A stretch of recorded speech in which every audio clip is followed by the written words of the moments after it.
He was a murderer. He was an op. He was not well. But he also did not know the gravity of the things that he was doing. He thought what he was doing. I don't know what he thought, but he thought wrong. And Jesus had to come and get him together. And I think he actually inflicted him with blindness for a while, and then he was healed, and then he's been serving God ever since. But when you learn, mhm. So when you learn the spirit, what happens in the spiritual dimension, and you learn what these demonic forces are capable of, and then you start to learn what the devil is capable of, you will start to have a deeper understanding. Say, for example, people who are addicted to alcohol, right? If you look it up, the word alcohol means that these are demons that take over the mind and the body, and they're called and that's the name of it in Arabic. That's what the Arabic name and definition is of the word alcohol. Okay, so that goes to tell you that these things are indeed spiritual, and when you allow these things to be welcomed into your body, you can, like, remember Jesus was able to free men of legion of demons. And say, for example, you're dealing with lust is referred to as the prince of hell, and this particular thing is the prince and the king of a legion of demons. So you want to be sure, huh? And that's just one of the issues that we face. I'm sorry. What's the king of heaven? If the prince of hell is lost, the king of heaven. Jesus has authority. He's the king. He's the king of heaven.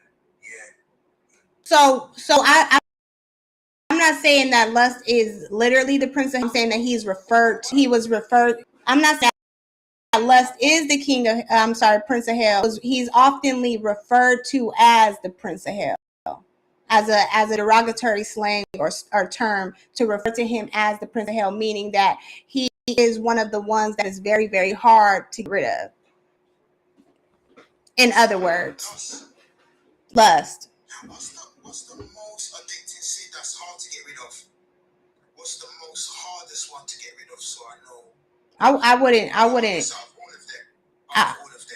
wouldn't know, but if you want to talk about in terms of attack, like one of the hardest attacks to be rid of, because one sin could be. I would say that my bad. I'm getting phone calls and stuff, but I would say that one of the hardest attacks to be freed of would be a generational or bloodline curse. What's that? A generational curse is something that's been going on in your mother's family, and then your mother's family, or on your father's side, and then your father's side, and it's been carried over into the next generation. For example, when when King David, he committed that sin with Bathsheba, right? And the Lord told him that since you went and took somebody's wife, now your own blood is going to take your wives. And then fast forward, King David's own son winded up taking his wives and doing the worst thing possible to them in front of everybody. What did he do? What did David do when his wife got taken? Because I would be very upset. I would be like, damn it, man, I like her. I love her. She got taken. He took all that man's wives and R-worded them in front of everybody. Now, what King David, he raped them. King David's son took all his wives, and Why not just one? Why all of them? Because David only had one wife. But that's the wage of sin. See, that's the thing. People don't understand. why lust, why lust and perversion and adultery is so much of it is so because the wage the the wage of it is something that you can't afford. You just simply can't afford that debt. That's why Jesus had to die on the cross for us, because you simply can't afford it. You could be married. King David, he took one wife and was married to 10, and all 10 of them were taken advantage of severely in front of everybody.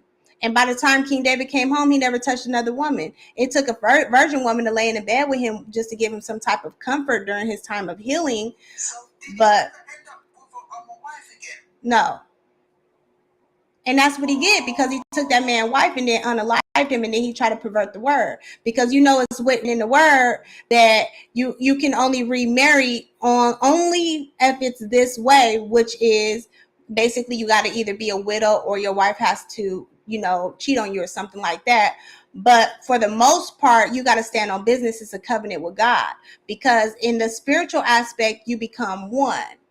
So no man can take away what God put apart. So if it is put apart, it's not necessarily pulled apart, right? So with that being said, King David winded up doing the unthinkable, and then on top of that, he did it as an anointed king. So it's a double disrespect. It wasn't like he was just a random soldier out in the world. What did he do disrespect for? What did he do when you are anointed by God, and God puts you in position, and he gives you miraculous power, right? And then you go and you use that power for the devil by, you get what I'm saying? It's disrespectful. He'll take everything from you, God. When you disrespect God, in his favor, he'll take everything from you. That's how I see it. Well, the enemy seeks to kill, steal, and destroy. So it's not necessarily he takes anything from you. What happens is you give to the enemy, and then he destroys whatever else you have left. And then you got to go back to God and be like, oh, the devil did this. And God be like, come on, let me help you again. Because he's a God of grace. How would he do that? How would he do that? So say, for example, what happened was when King David, he went to God, he repented, he fasted, and he did all the things, and he was able to still be a king, and he was able to still live live on through that life. But then the damage was done. Look at what happened with his son King Solomon. Why would he anoint Solomon, which is Bathsheba's son, to be the king? And then look how King Solomon ended up. He married 1,000 ops. And now look at the bloodline. Say that again. Solomon wind up marrying 1,000 ops, 1,000 of the devil's daughters, basically, because they were worshiping the devil and false gods. And Solomon became in union with them, which pulled him away. He was the wisest king, but he fell victim to lust. And then men in today's time may be thinking that they're bigger than the program. If Saul, the wisest man that ever lived to this day, can become victim to lust, then what you think you're going to be? And you don't have half as much as knowledge as him, because he got his knowledge from God himself. You get what I'm saying? We, especially people who are apart from God for years, we are like, it's like taking baby from a candy when it comes to lust, if we really want to talk about it. And so I looked into lust, and I did a live stream about lust as well, a number of times. It's ancient, and it comes to you in numerous ways to take you out and to you and destroy your bloodline. Because the enemy, see, the thing about the devil is it's not really about you, it's about your bloodline. He wants to make sure that he can get as many souls to the kingdom of darkness, and he also want to make sure that he can hurt God by hurting his children. And if God has showed you love and grace and favor, and you have had a relationship with God, then those are his number one targets. What's that? People that have had a relationship with God. And then what? Never mess up. It's not about never messing up. It's about when you have it's just like I was telling you guys this morning during the verse of the day. The devil's a home wrecker. Okay, he wants you to leave your husband. You know, the Lord is our husband. He's our provider. He's our, the father to the fatherless, the husband to the widow, the comforter, the provider, to all of the things. And so if a mistress can get you to cheat on your husband and break your vows, then he's destroyed not just your relationship, but he's destroyed your home. Now somebody got to move out. Now the kids are without a father or a mother. Now, and you get what I'm saying? And now your kids grow up and then they create those same cycles, and then their kids grow up and their kids, you get what I'm saying? Because why? The dad, the mistress had convince the husband to cheat. And that's what the devil does to us. The devil is trying to get us to do things that are against God. And if he can get us to do it successfully time and time again, we'll end up in hell with him. That's why he gave his only son for us, so that we can afford that debt.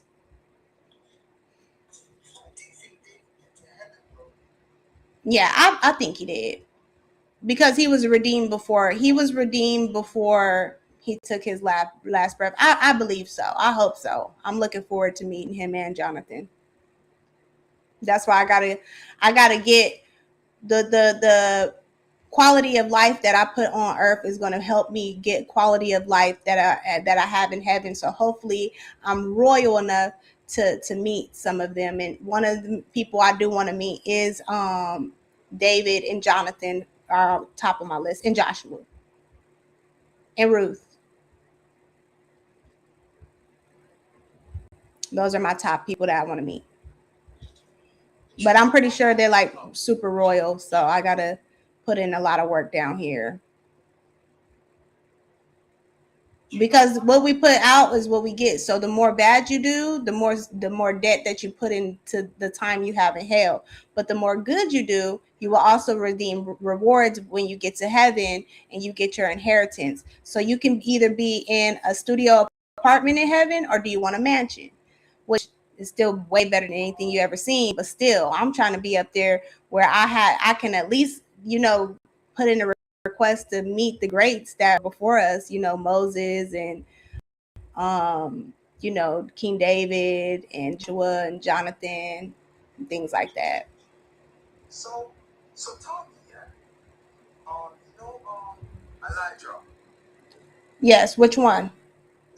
I like him, the one that went to heaven. Mm-hmm. Now I believe he went to heaven. You know why? Yes, Elijah for sure he got first class ride to heaven. His record was clean. Yeah. He's a clean man. Hey, Edwin. Very pure. I believe he went to heaven, man. I like him, man. I really do. I like him a lot. I like Elijah as well. I think that yeah, I think that when I finally got to read his story in the Bible, I think that it was very inspirational as well, because it's really refreshing to know the kind of business that he stood on, especially when he got to the point to where he was like, can I just die, please? Because I feel like we've all been there where we're like, okay, I don't want to do this no more. Can you please take me home? But I love the way that he stood on business for God. I mean, it's very inspirational. I'm really looking forward to meeting him as well. Because he never do nothing wrong, did he? No, him or Samuel. Samuel never did nothing wrong either. Yes, I like the ones that never done nothing wrong. I just want to say that just in case. Yeah. But Elijah was very, very strict. Okay, he wasn't like Elisha. Remember when the people came and he set the people on fire in broad daylight? So he was like, yeah, they came trying to confront him about some prophets that he had offed in the name of the Lord. And so he told it, well, if I am the one and only a prophet, then may the Lord set y'all on fire. And he did. And so I was like, ooh, Elijah. But little Elijah really is interesting, because when little Elijah passed away, a dead body came back to life by his dead body. So You know, when the Lord's power is upon you, even after, and even death can't stop his power.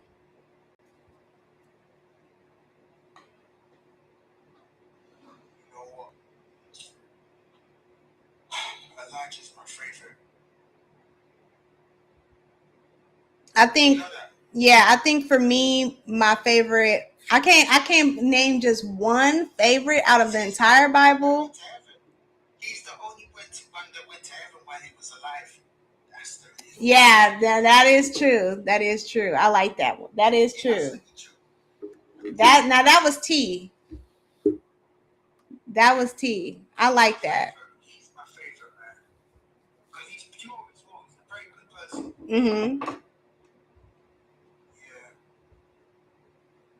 Yeah. Yeah, man. Elijah. So what's the goal? How are we going to get to where we're praying every day, we're worshiping every day? How are we going to get to that? We as in I you. think I messed up like I told you. I don't know. But I think I messed up like I told you. Messed up where? Like when I was growing up to now. You can still be redeemed though. No, I still messed up though. From the first. So, You can't let sin overtake you. The devil be lying. I feel shame. I should be a better person than that.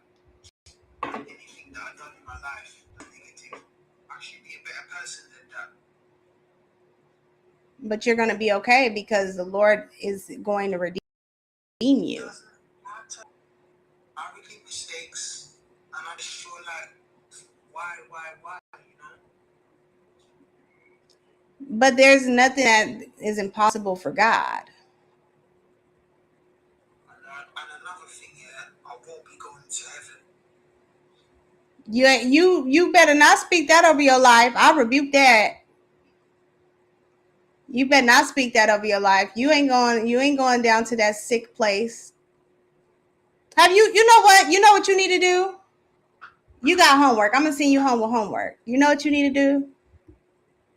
Go to YouTube tonight before when you get ready to lay down or whatever you finna do later on, or before you get your day started, whatever you got free time, and go and watch The Afterlife. What is it called? Watching The Afterlife, and go watch some people's hell testimonies. When people tell you that they've been to hell and came back, go watch them videos. Say that again? Go watch hell testimonies. What? They went to hell and then what? They went to hell and they came back to tell the story. There's been witches that went to hell, warlocks that went to hell, devil worshippers, people, the wicked people, gangbangers. Go over there and go watch her live stream, and then you tell me if you think you finna go there. You ain't gonna go there.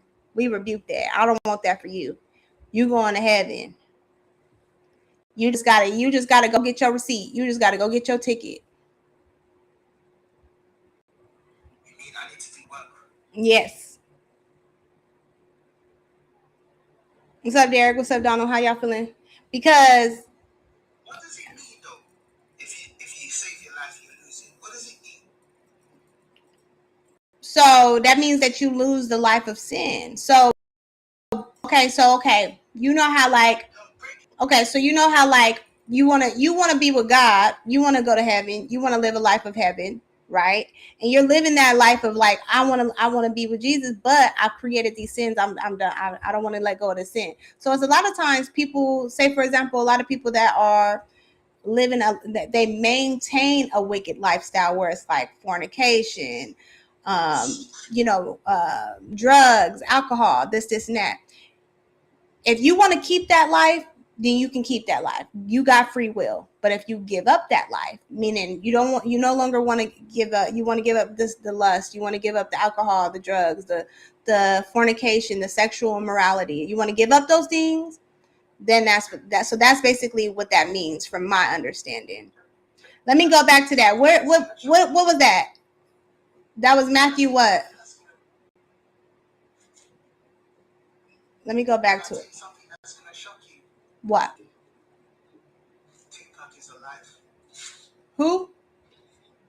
TikTok is alive.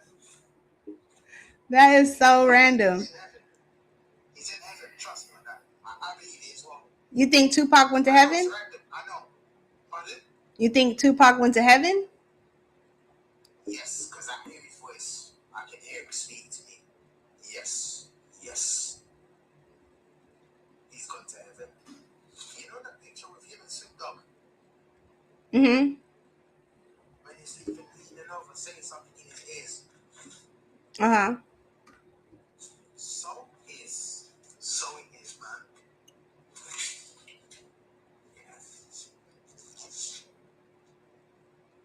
I don't know. I'm gonna have to look into that. I know that my uncle is like a big Tupac fan. No, listen. He's alive. He's alive still. Yeah, I think that he might be. I don't. He is. He's very happy as well. Just like how he was before. He's very happy still. Huh? What about Biggie Smalls? What you think he alive too? He's gone to hell. He's gone to hell. That's not. I don't know why I laughed at that. Dang. Now I've seen a lot of testimonies that said that they have confirmed that he was in the kingdom of darkness for sure, being tortured. Yeah. I believe so as well. So, but you know, a lot of people get into these lifestyles of the music industry and fame and worldly views. You know, when the rich man, he came to God, he came to Jesus, he said, you know, Jesus, get to heaven, you know, and Jesus told him, well, give up all of your possessions, give it to the poor and follow me. He walked away in sadness because he had a lot of things to give up. And I feel like sometimes we're not willing to give up our earthly desires and our earthly gain to follow Jesus because we're more attached to the things that we have here rather than thinking about the bigger picture of what we are going to have in heaven. And see, my thing is, I've gotten,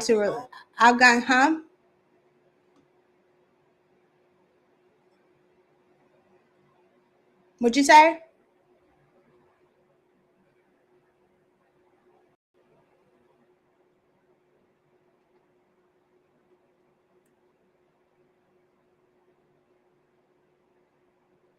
All right, y'all. But real quick before I go, we did cut into our Bible tea party, so we weren't able to do that. But it's okay because I'll be back tomorrow and we will still get what happened. Did you hear what I said about R. Kelly? What about R. Kelly? He's never getting out of prison. Some people feel like he was over sentenced. No, because of the amount of sins he committed, Yeah. the amount of times he sinned. Put it that way.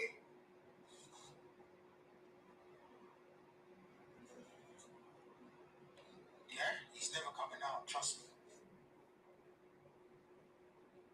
You believe me? I don't know how I feel about that one because there's a lot of things that be happening behind the scene when people get into spiritual debts, when they get into these agreements with the devil that people don't talk about on the surface. And a lot of times that be having a lot to play with where people have completely rejected God. It's not that God has rejected them, they have rejected God. And so that's the cost of it. And the thing about it is the devil don't play fair. Somebody said, who told you that Tupac was alive?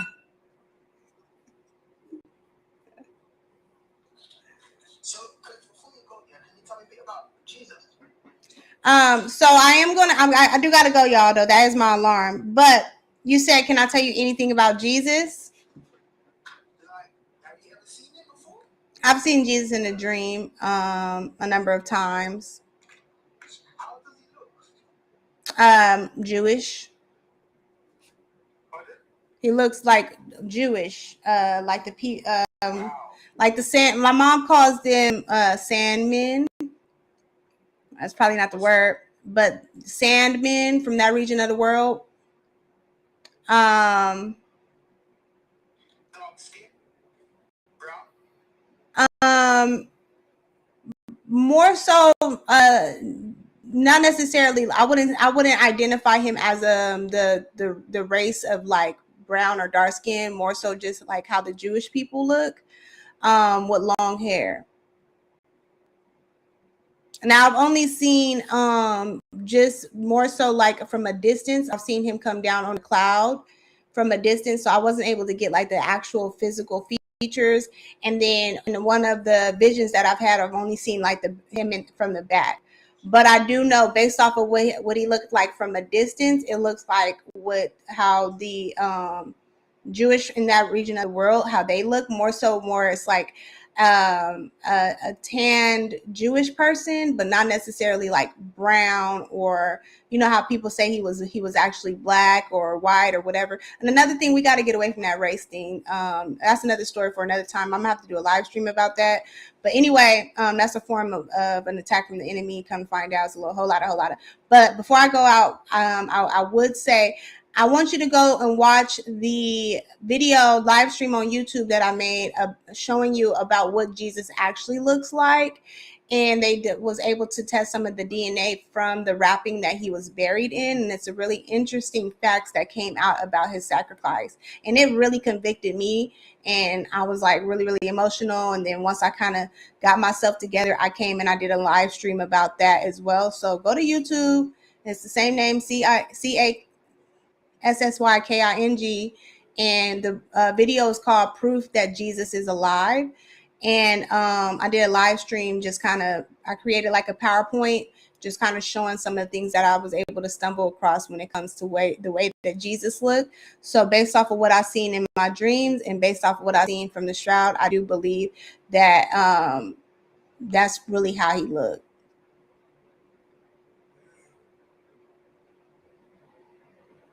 Did he have long hair? Thank you, Box. Yes, he had long hair. Yes. But it's not like all the way. It's like, I would say it's like to here, kind of. It's not like super, super, super long. It's not like dreadlocks. Is his hair white? Huh? Is his hair white? When the version of him that I saw, it was not. It was like a brown, like a sandy brown, like a dark brown or a sandy brown from the distance of where I was at. And that was from when he was coming down the cloud. And then when I had seen him in a vision, I seen the back of his head, and it doesn't look like dark hair. It looked like a sandy brown. Has he ever shown you hell before? I hope he don't, because based off of the testimonies I've seen, please Lord don't. And I have seen darkness for only a couple of seconds, so I don't think that I'm built for that. I think that please don't. I feel like the hell testimonies are enough to get me together. But let me get off of this live, y'all. I will come back. I'm gonna come back to probably tomorrow morning around the same time and go over a verse or a scripture.